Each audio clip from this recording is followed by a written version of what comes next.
Hello, this is Tony Heller from RealClimateScience.com.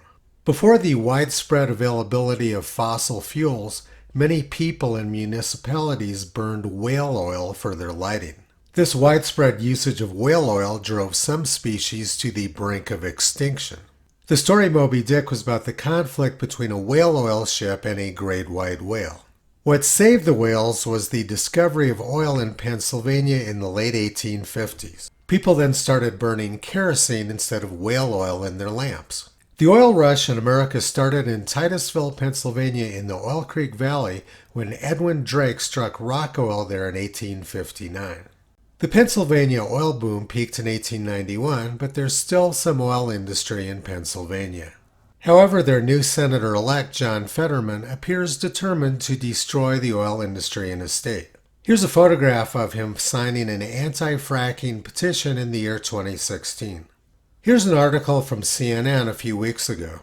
John Fetterman said he's always supported fracking, but in the past he said, "I don't support fracking," and never did. 1 week earlier, Fetterman told NBC News that he's always supported fracking.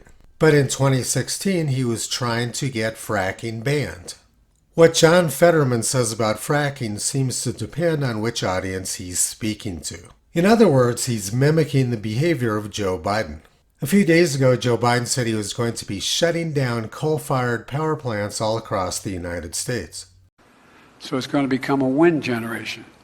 And all they're doing is going to save them a hell of a lot of money, and using the same transmission line that transmitted the coal-fired electric on. We're going to be shutting these plants down all across America and having wind and solar.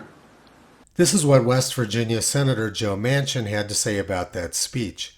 President Biden's comments are not only outrageous and divorced from reality, they ignore the severe economic pain the American people are feeling because of rising energy costs. Comments like these are the reason the American people are losing trust in President Biden and instead believes he does not understand the need to have an all-in energy policy that would keep our nation totally energy independent and secure. It seems his positions change depending on the audience and the politics of the day.